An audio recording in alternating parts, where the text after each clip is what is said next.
Hi everyone, this is Lily, and I'm back for week two, which our theme for week two is avoiding comparisons. And it's interesting because I think for most of the ladies, we're thinking like avoiding comparisons as in avoiding comparing bodies or comparing like how eating disordered someone is versus how you are in recovery. Like, I know for me, like, I compare myself, like, well, if they're in recovery and they get to do that kind of behavior, how come I can't?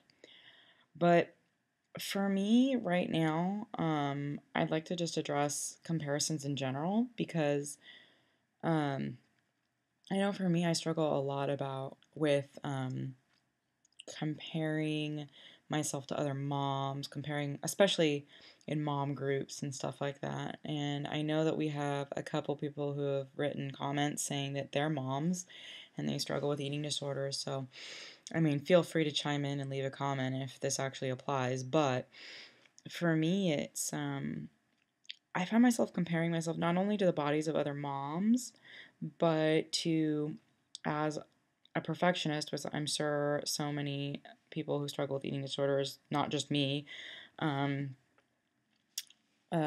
deal with too, which is perfectionism. And it's, I always want to be like the perfect mom. So when I see another mom, I don't know, maybe they cook dinner for their husband and they keep the house so clean and their kids seem a lot more happier or a lot happier than mine. And um, my comparison, I am always comparing myself to them.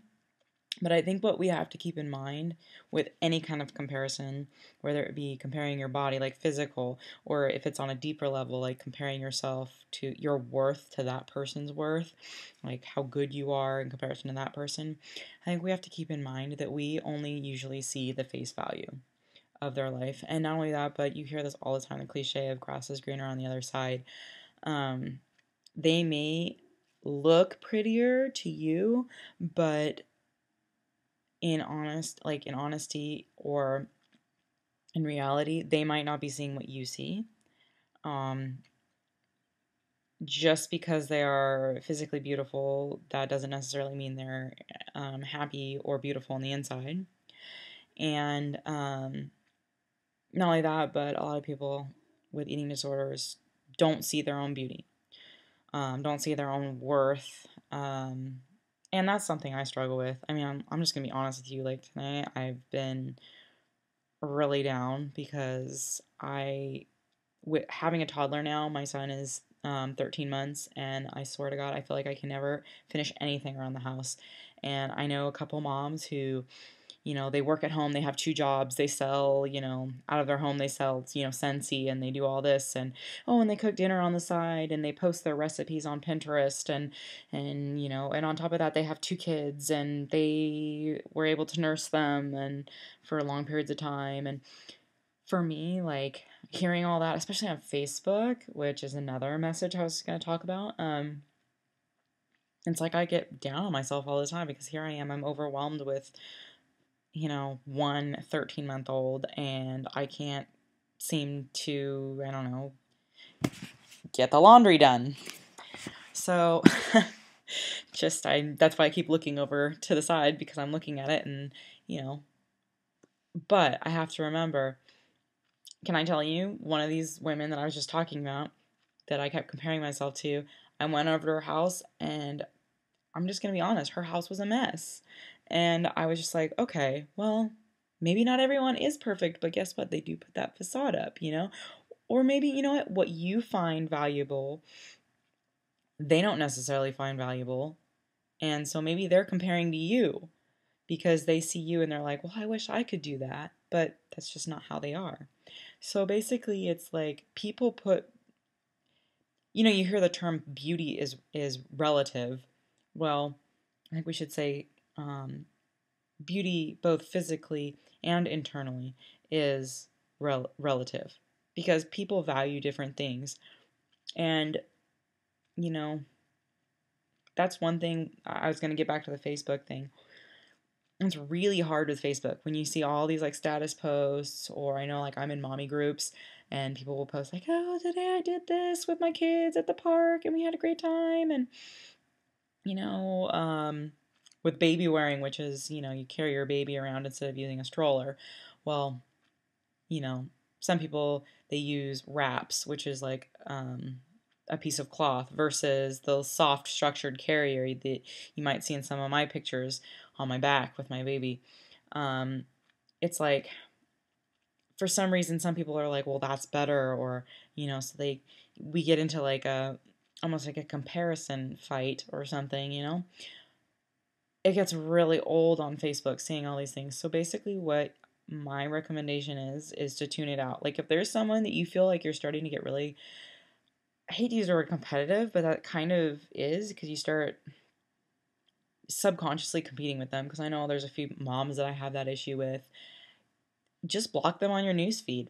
That's my advice. That's what I do. I'll be honest with you. That's what I do. So, um, you might be like, well, then how do I know if they posted pictures of their kids or if they've posted new cute pictures? Well, then just go on their Facebook, check it out every once in a while, but don't allow them to overwhelm you, because you need to take care of yourself first. Um, let's see, what else? You know, physically, and sorry, I know that I'm talking a lot to like moms that might struggle with eating disorder. Physically, I know I compare myself. Hey, that mom is thinner than me. That mom, I don't know, eats better than me, or whatever. Do you know what I mean? Like, oh, that mom eats organic and feeds her kids completely organic. And I start getting in that comparison. Um, with me, I'm very much like, I'm a vegan. And I know some people think, oh, okay, well, how can you be in recovery from an eating disorder and still be vegan? Long story short, I was vegetarian turned vegan for a completely wrong reason, and I wasn't actually vegan because I was using like animal products, like, you know, leather for shoes and blah blah blah. And I was just using it. But now I believe that it's an ethical choice, and I've cut out like, you know, using leather or using silk or using animal products in body wash or whatnot. And my food choices, I don't cut things out. You know what I mean? I use meat substitutes and everything like that.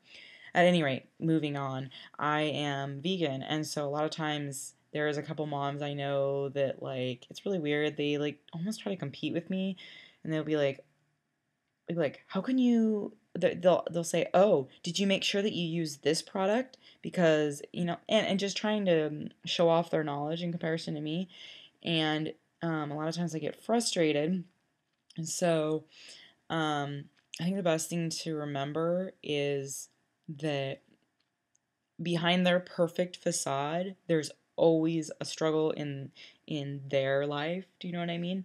So you can't compare your life and say, well, how come they're so perfect and I'm not?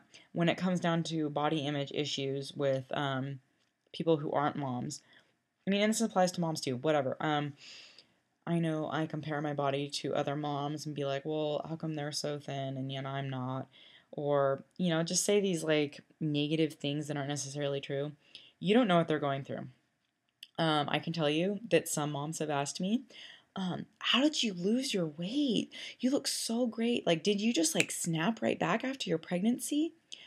Let me tell you that most people, they'll ask me, well, did you go to the gym or did you diet? What did you do?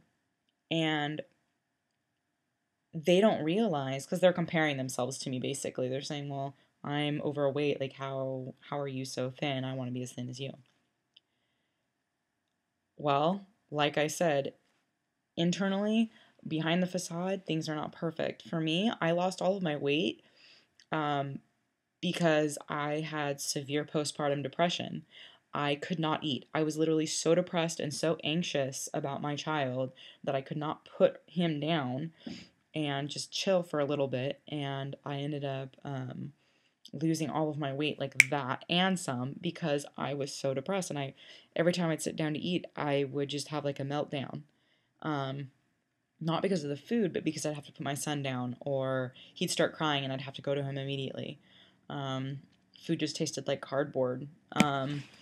So people usually, when I say that to them, they go, Oh, wow. Okay. Because I'm so honest with them about it, because it's usually not something that people talk about. But, you know, you never know what's going on behind someone's, issues. So that person might be thin because they have a hyperactive metabolism, and no matter what they eat, they can't keep weight on.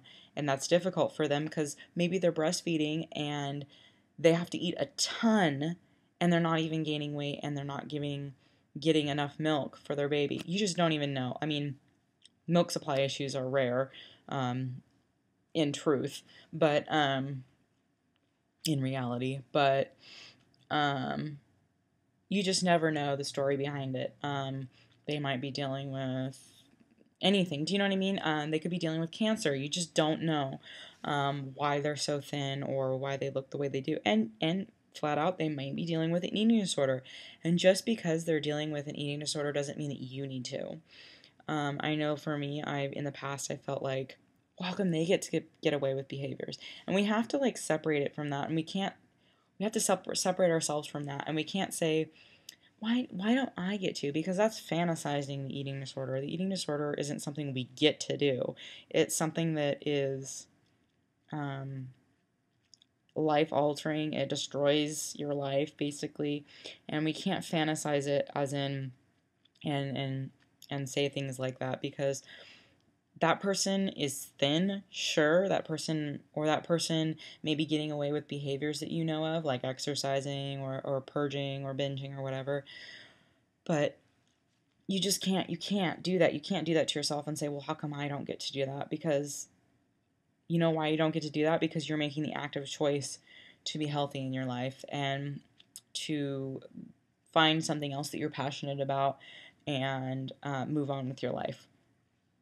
So, at any rate, I don't know if I've just been babbling. I've had a really long day. Like I said, it's been kind of a crazy day with not comparing to people, especially moms, other moms, and um, so I hope this made sense, and I hope I didn't just sound like I was just rambling. Um, at any rate, if anybody has any questions, feel free to comment, and you can message me on my own channel or in the comments here. So, anyway, I hope you guys have a great night and a great week, and hopefully I will be back next weekend. Anyway, all right, talk to you guys later. Bye.